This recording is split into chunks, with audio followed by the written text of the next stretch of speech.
The grandfather clock in the hallway chimed 7 times as I pulled into the driveway of our family estate. The same Victorian mansion that had witnessed 28 years of manipulation, favoritism, and carefully crafted lies. I sat in my car for a moment, watching the warm lights spill from the bay windows, illuminating the manicured lawn my mother took such pride in. My hands weren't shaking. Not anymore. I'd spent the last 6 months preparing for this moment, meticulously gathering documents, making calls, and waiting for the perfect time to reveal what I'd known all along. Tonight wasn't just another family meeting. It was the night everything would change. I checked my reflection in the rearview mirror. At 32, I looked different from the timid girl who used to live here. My dark hair was pulled back in a sleek bun, my charcoal soup pressed and perfect. I looked like what I was, a successful business owner, not the failure they'd labeled me as. The front door opened before I could ring the bell. Kate, my younger sister, stood there in her designer dress, perfect makeup, and that ever-present smirk. "You're late," she said, voice dripping with fake concern. "Mom's already upset." Of course she was. Mom was always upset with me.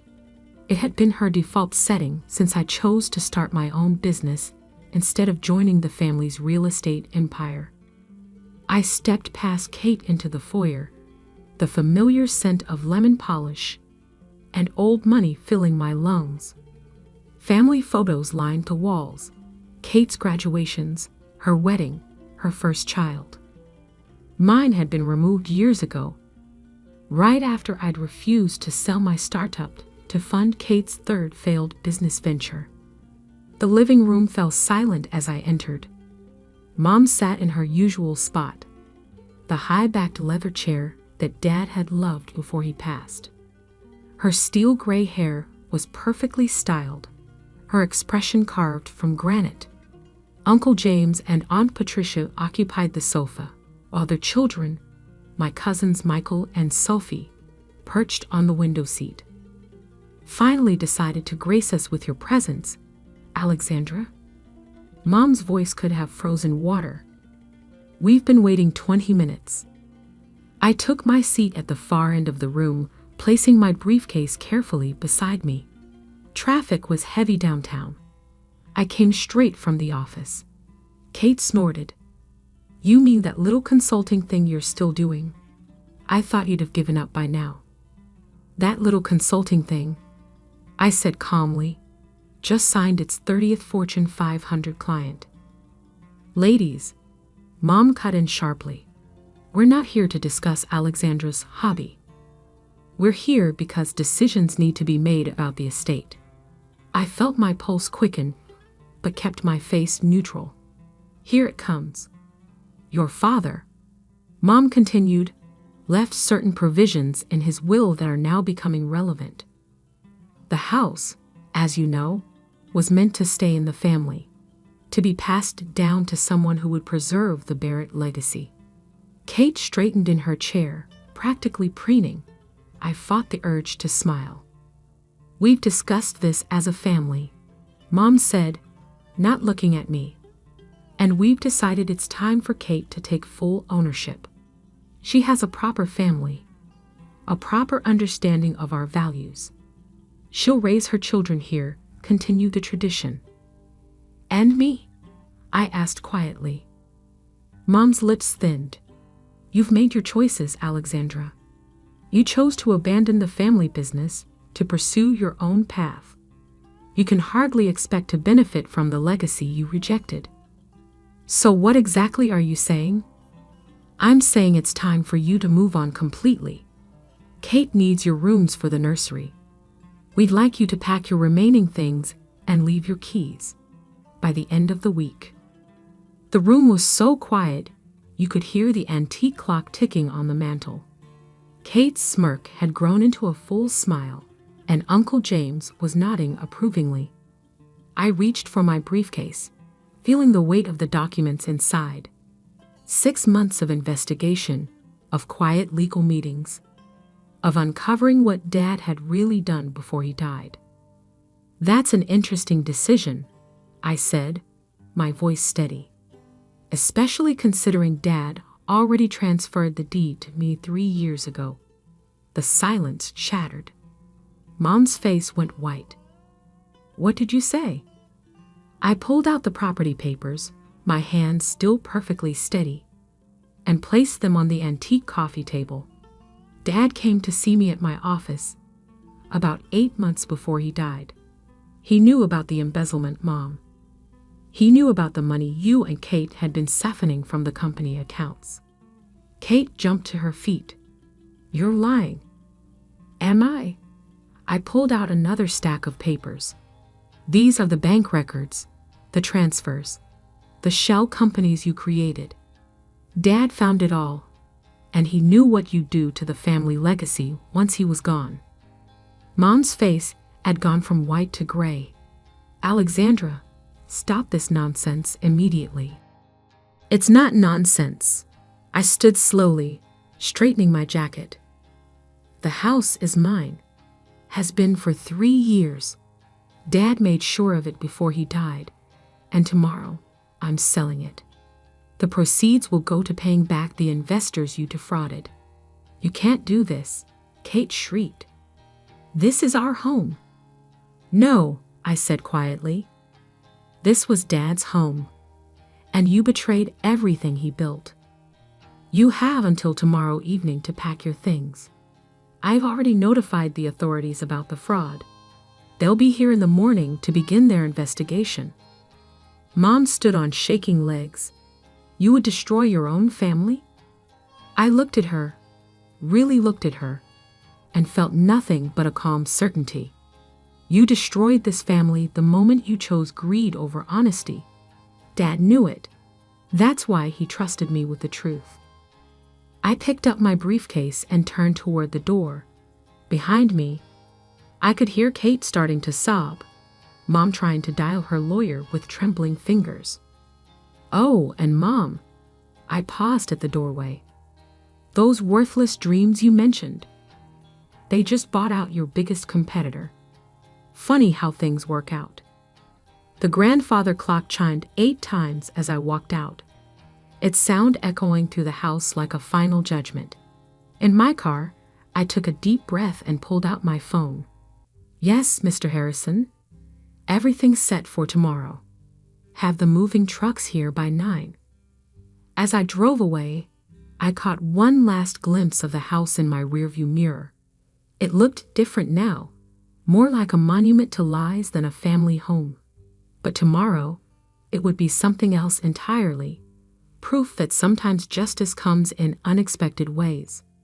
The next morning dawned crisp and clear, sunlight streaming through my hotel room windows. I hadn't slept at my apartment last night. Too many memories, too many chances for Kate or Mom to show up unannounced. Instead, I checked into the Four Seasons downtown, the same hotel where Dad used to take me for Sunday brunch when I was little. My phone had 47 missed calls. Mom, Kate, Uncle James, even cousins I hadn't heard from in years. The family grapevine must have been burning up all night. I scrolled through the text messages, each one more desperate than the last. "You can't do this to us. Think about your sister's children. Your father would be ashamed." That last one, from Mom, almost made me laugh. If only she knew how many hours Dad had spent in my office, methodically documenting their fraud, preparing for this very moment. At exactly 8:45 a.m., my phone rang. Diana Palmer, my attorney. "They're trying to file an emergency injunction," she said without preamble. "Your mother's lawyer is claiming the deed transfer was done under duress." I smiled, pouring myself a coffee. And I just submitted your father's video deposition, the one he recorded with the notary present. Judge threw out their claim in less than 10 minutes. How long until they receive the formal eviction notice? Sheriff's deputy is delivering it now. They have until 6 p.m. to vacate. I set down my coffee and walked to the window, looking out over the city skyline. Somewhere out there, Mom was probably having one of her famous meltdowns. Kate would be calling every contact she had, trying to find a way out of this mess. "What about the fraud investigation?" I asked. "FBI's Financial Crimes Unit is already at the house. Your mother's trying to claim ignorance, saying Kate handled all the finances. But the paper trail your father documented, it's airtight. They're both looking at serious charges." I closed my eyes briefly, remembering Dad's face the day he showed me the evidence. He'd looked so tired, so disappointed. "Keep me updated," I said, ending the call. At 10:30 a.m., the moving trucks arrived at the estate, right on schedule. I watched through the security cameras I'd had installed months ago. Mom stood on the front steps, screaming at the workers, while Kate sat in her Range Rover, mascara running down her face.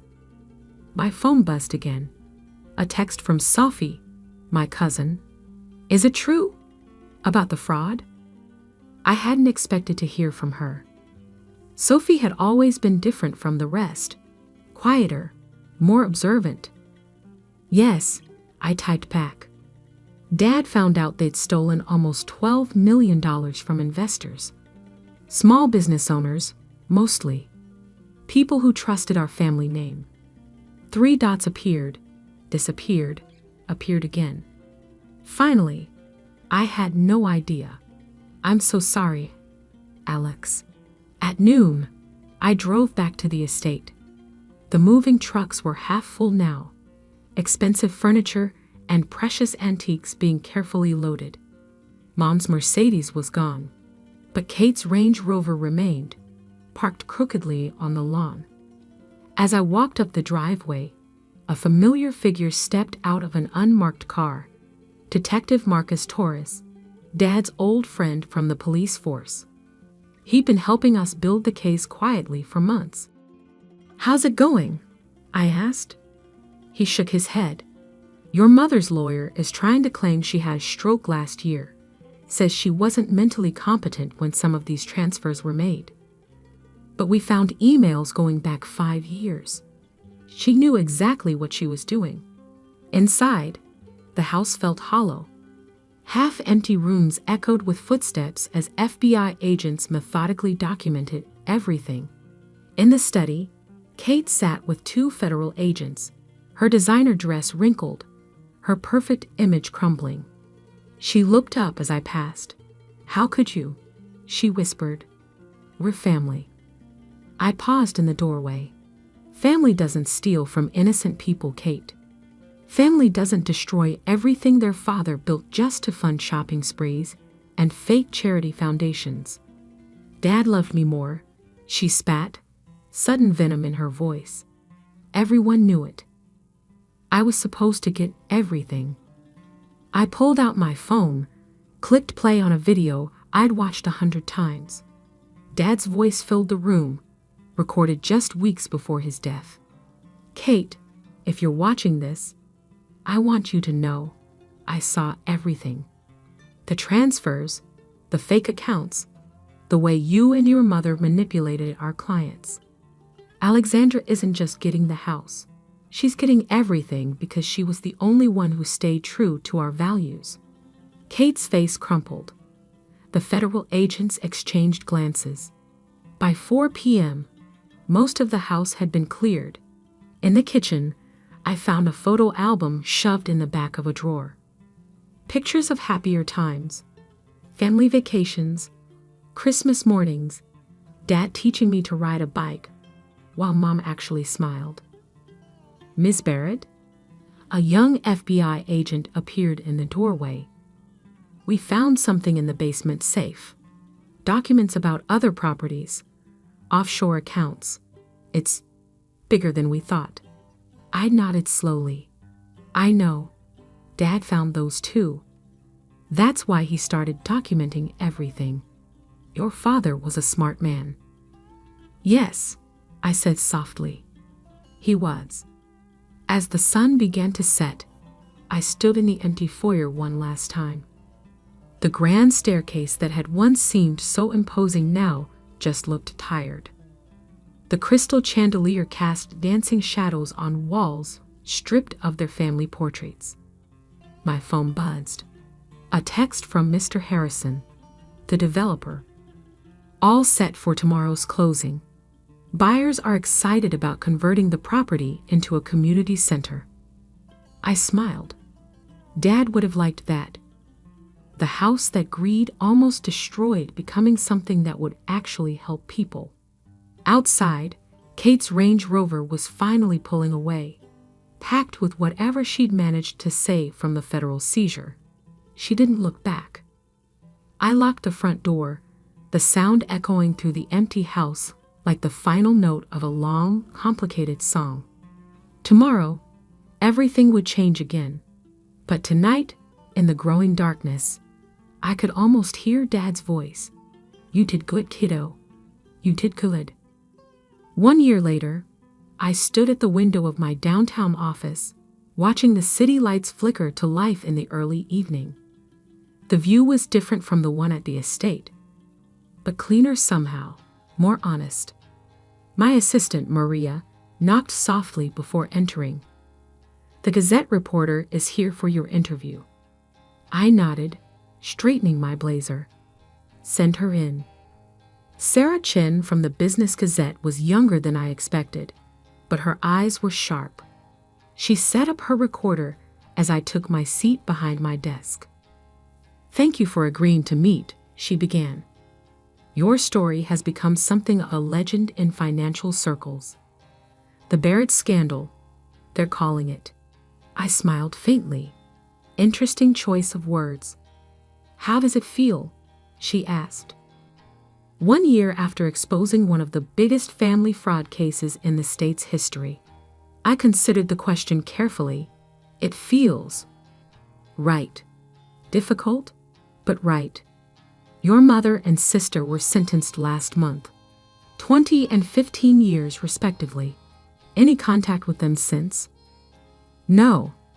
I picked up a framed photo on my desk. Dad and me at my college graduation. They made their choices. Now they're living with the consequences. And the victims? The investors they defrauded? Every penny has been repaid, I said firmly.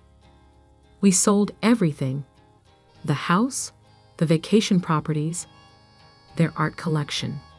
Combined with the seizure of their hidden accounts, we were able to make everyone whole. Sarah leaned forward. Sources say you could have kept some of those assets legally. The house, for instance. Why didn't you? Because it wasn't just about the money. It was about restoring faith in the Barrett name. Dad spent 30 years building a reputation for integrity. I couldn't let their actions be his legacy. The reporter nodded, making notes. And your company? Barrett Consulting has grown exponentially this past year. I smiled, genuinely this time. We just opened our third office. Turns out there's a market for ethical business practices. Who knew? Your cousin Sophie joined the firm, I understand. Yes, she's heading our new compliance division. Ironic, isn't it? After the interview, I walked to the community center, the former Barrett estate. The renovation had transformed it completely. Where there had once been cold marble and imposing artwork, there were now bright walls covered in children's paintings. The grand dining room was a library. Kate's precious designer kitchen hosted cooking classes for underprivileged youth. Ms. Barrett. Jenny, the center's director, waved me over. The after-school program kids made you something. She handed me a hand-drawn card. On the front, in wobbly letters, thank you for giving us a home. I blinked back unexpected tears. My phone buzzed. A text from Sophie. Just landed another whistleblower case. Major tech company. You were right about there being more people like us out there. That evening, I visited Dad's grave. The autumn air was crisp, leaves crunching under my feet as I placed fresh flowers by his headstone. "You should see it, Dad," I said softly. "The house is full of laughter now. Real laughter, not the fake kind from Mom's dinner parties. And the business? We're doing it right. The way you taught me." A gentle breeze rustled the trees. I pulled my coat tighter and continued. "Kate had her baby in prison last month. A girl. Mom's lawyer says she's still claiming innocence, still blaming everyone else. Some things never change." I sat on the cold ground, not caring about my expensive suit. The reporter today asked if I regret it. Exposing everything, destroying the family. But that's not what I did, is it? They destroyed the family. I just brought the truth to light. My phone buzzed again. Another text from Safi. "Emergency client meeting tomorrow. Major bank, possible fraud. You in?"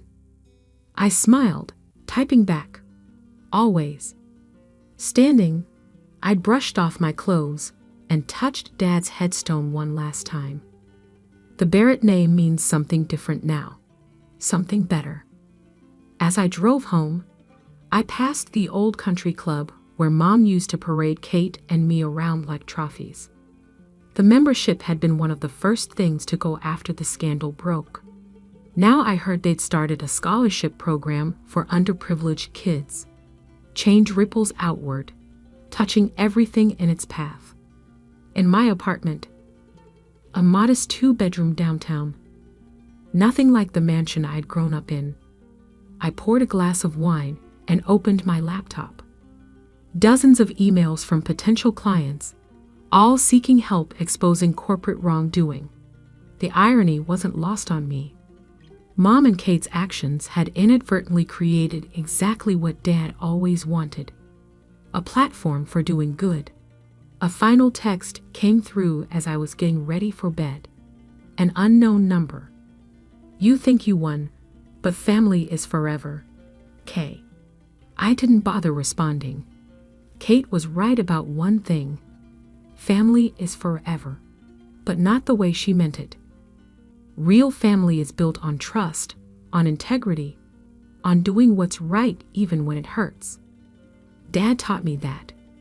And in the end, I'd proven to be my father's daughter after all. The next morning, I walked into my office early, just as the sun was rising over the city. Maria was already there, preparing for the day. "Ready for the new client meeting?" she asked. I smiled, thinking of all the twists and turns that had led to this moment. "Always ready. We've got work to do." Because that's the thing about truth. It doesn't just set you free. It gives you purpose. And sometimes, purpose is the best revenge of all.